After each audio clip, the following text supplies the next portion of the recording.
So I did a video a couple of days ago that ruffled a few feathers regarding martial arts and self-defense. And what I basically said is that kickboxing isn't self-defense, martial arts isn't self-defense, MMA isn't, Brazilian Jiu-Jitsu isn't. And I knew it'd ruffle a few feathers. So I thought I'd do a bit of a longer form video, because I normally do reels that last about a minute to explain things, to save responding to everybody's comments on the matter.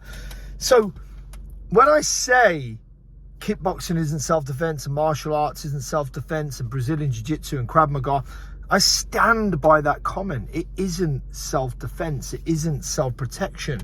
Now, what I'm not saying is there aren't elements of martial arts that you can take that you may be able to, and that's a big may, you may be able to use in a self-protection scenario. Now, a lot of the time when I have people comment or message me, what they're talking about a lot of the time when they've used martial arts, they're talking about social violence, they're talking about pub fights, they're talking about, you know, perhaps when they worked on the door or something like that, that, you know, they've used BJJ, Brazilian Jiu-Jitsu, or, you know, they've used boxing.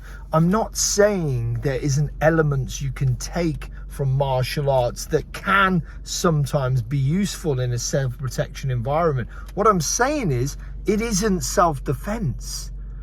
I can't say because I do kickboxing, I understand self-defense, or because I do MMA.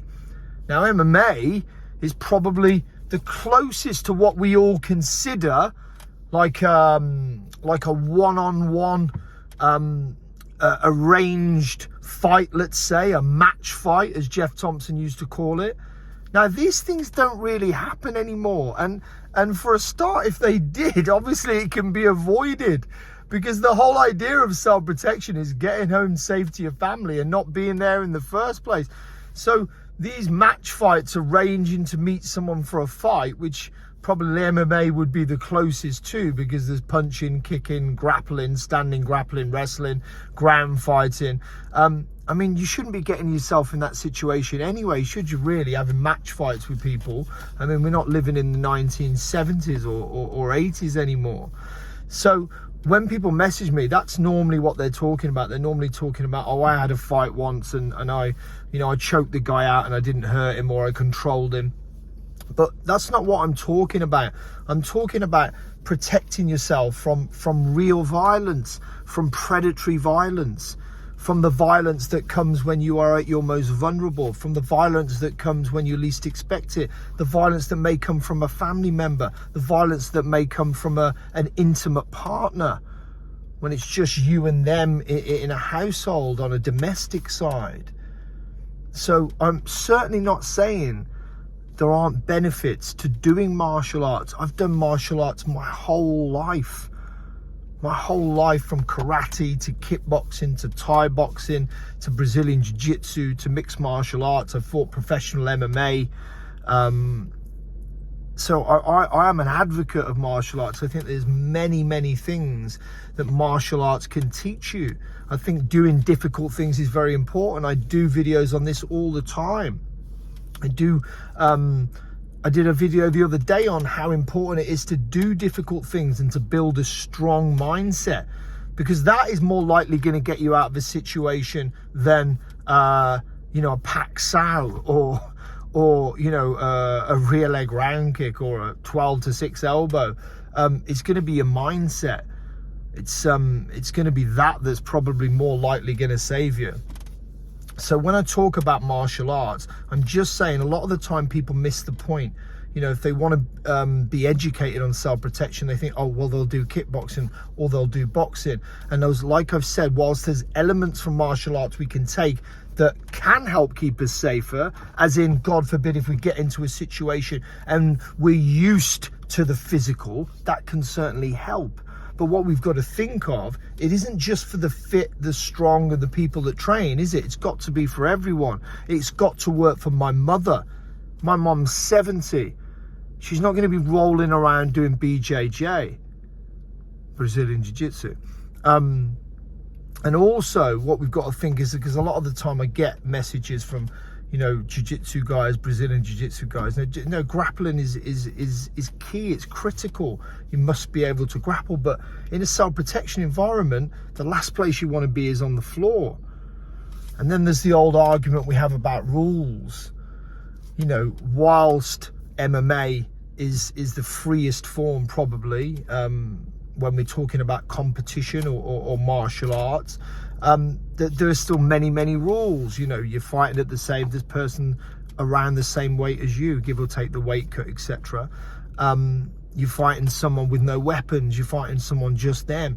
Whereas we know predatory violence, there can be a group of people, there can be weapons involved a lot of the time that you don't see.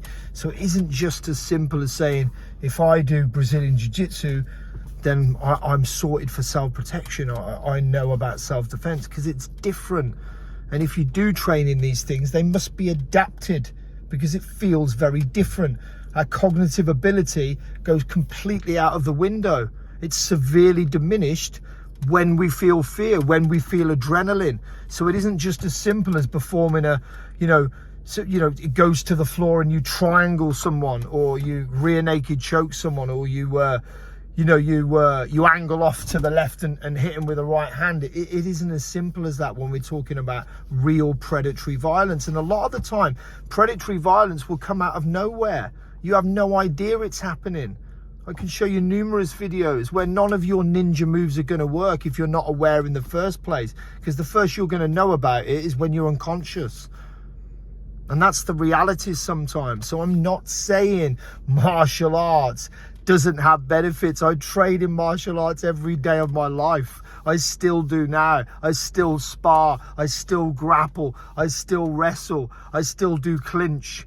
I still work all of these ranges. But I am not naive enough to think that is what it's going to be like, God forbid, if something happens. Because what I place my onus on is avoidance. So learning to be able to spot signs so I can avoid a situation, not getting into a social violence situation and lining someone up and knocking them out before they know what's going on, because then I'll be in a jail cell. Like I said, self-protection is getting home safe to my family, is getting, well, in fact, like Chris said, a friend of mine, it's actually not getting home safe to your family, because it's not being there in the first place. But if we are put in a situation we don't recognize that we can't avoid, I just want my goal is to get home safe to my family and not to serve a long prison sentence. So please understand, when I do videos, short form reels that last 1 minute, and I don't have time to explain in detail what I'm talking about, martial arts has amazing benefits. I run a martial arts academy, a children's martial arts academy. I train martial arts every day. I love martial arts. It has many benefits. But what I'm saying is, it isn't self-defense. It can have things that can help you with the physical, but it isn't self-defense, and let's not confuse the two. I hope this has cleared a few things up anyway and saves me responding to all the comments. Have a great day. Be safe. Hope this helps.